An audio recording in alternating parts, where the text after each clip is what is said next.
देखिए, हमारी जनरेशन से लेके ये जो जनरेशन बैठी है, देखिए सबको किसी का भी मजाक उड़ाने का अधिकार है, संविधान देता है। आप प्रधानमंत्री का, मंत्री का, सांसद का, विधायक का, मगर सबने स्कूल में पढ़ा होगा राष्ट्रपति उपराष्ट्रपति का मजाक नहीं उड़ाया जाता है। अगर आपको याद हो, हमारे जमाने में तो सिर्फ कार्टून ही निकलता था, तो साफ साफ बताया जाता था कि कार्टून नहीं बनाया जा सकता प्रेसिडेंट और वाइस प्रेसिडेंट का। इसलिए जब ये तुलना की बात करते हैं तो सोच समझ के तुलना की बात करें। दूसरा पॉइंट, तीसरा भी जवाब दूंगा। इन्होंने कहा उबरे अंत न होई निबाहु काल नेमि जिम रावण राहु। इसका मतलब जानते क्या था? जब हनुमान जी पर्वत लेके जा रहे थे तो काल नेमि राम का राक्षस झूठा राम भक्त बन के खड़ा हो गया था कि तुम नीचे उतर आओ, मगर हनुमान जी को पता था कि सच्चा राम भक्त कौन है और झूठा राम भक्त कौन है। कौन कह रहा है? बिल्कुल सही पता है। सुनिए, कौन कह रहा है? राम किए बिना मोहि कहां विश्राम। वो हमने करके दिखाया, और जो लोग ऐसे नाटक करके जाते थे वो बेचारे ऊपर गए, वो ऊपर के ऊपर नहीं पाए। अब दूसरी बात इजराइल हो रही है। अब मैं बताना चाहता हूं, सुनिए, आजकल इन्होंने कहा इजराइल से हमारी तुलना, बिल्कुल सही बात है। मेरा दिल भी कचोटता था। छोटा सा देश और उसके ऊपर कोई आक्रमण करने की हिम्मत नहीं करता था, घुस घुस के मारता था। हमारी स्थिति है कि दुनिया में मोहल्ले की लड़ाई से लेके और दुनिया की लड़ाई तक क्या होता, हमेशा छोटा और कमजोर कहता है कि बड़ा और ताकतवर हमें सता रहा है। यहां वो हमारा पड़ोस का मुल्क छोटा और कमजोर था, वो हमें सताता था, हम सिर्फ चिल्लाते थे जाके कि हमें सता रहा है। जब से हमारी सरकार आई है तो हमने वो करके दिखाना शुरू किया है। अब सुनिए, गलत बोल रहे हैं।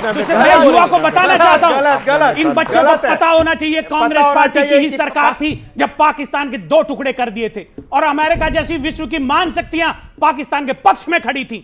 ये ऐसी बात करते हैं, पर कांग्रेस की सरकार थी, मान करते हुआ था, ये देश को नीचा दिखाने का काम करते हैं। एक सुधांशु 20 सेकंड अपनी बात बिल्कुल शांति से सुनिए। दुनिया की एक सबसे बड़ी महाशक्ति सोवियत यूनियन हमारे पीछे खड़ी थी, 16 बार वीटो किया था। और क्यों किया था? मैं युवा लोगों से कहता हूं, पढ़ो जाके यूरी ब्रैडमनेव जो केजीबी का जासूस था, भारत में पत्रकार बन के रहता था, उसके मेमोयर्स पढ़ो। मित्रों के आर्काइव केजीबी में पार्ट 2 पढ़ो, समझ में आ जाएगा कि असली खेल कौन खेल रहा था। ये तो मोरे थे। अन्यथा क्या कारण था कि 93,000 प्रिजनर वार के बाद तो बता दो। खैर, अब तो भाई साहब आप तोड़ दीजिए। अरे भाई, अब तो आप तोड़ दीजिए। अरे भाई सुनिए, तो क्या बात कर रहे हो? डॉलर के आपने जोड़ा, आपने रिटर्न आप कह रहे हैं कि अब तोड़ दीजिए।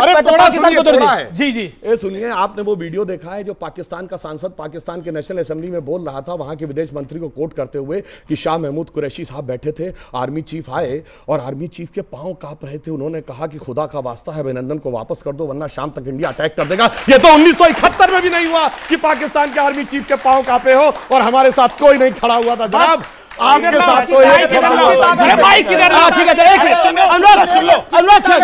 क्या तरीका, आर्मी के ताकत पे, देश की आर्मी के ताकत पे, आपके नहीं। अब देखो, एक करके 15 सेकंड ये बोल लेते। भुट्टो ने तो पैर पकड़े थे इंदिरा जी के शिमला में, बताइए, बोला नहीं था रात के 12 बजे जुल्फिकार अली भुट्टो ने कि मैं वापस जा रहा हूं, जब इंदिरा जी ने मना कर दिया प्रिजनर छोड़ने से।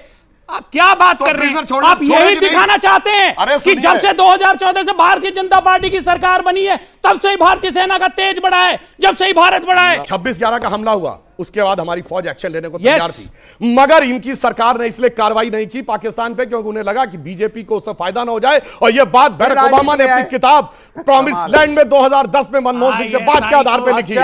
और इनके जमाने में आपके बीच में नहीं बोले, आपके बीच में नहीं बोले, देखिए चिल्लाइए नहीं, अपने आपके बीच में नहीं बोले, इनके जमाने में किसी के बीच में नहीं बोले। हमारी फौज जीत के आती थी, ये टेबल पे हार जाते थे। अरे छीन छीन देश का गुलाब ले गया, ताशकंद में वतन का लाल सो गया, और ये सुलह की शक्ल को संवारते रहे, जीतने के बाद बाजी हारते रहे।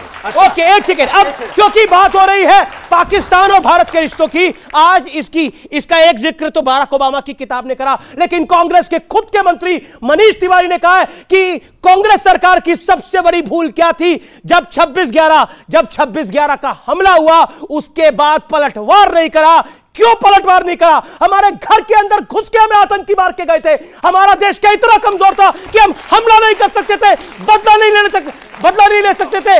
कांग्रेस का शासन सोता रहा, कांग्रेस की सरकार सोती रही 26/11 के हमले के बाद, और इतिहास ने इसकी चीख चीख के गवाही दी है।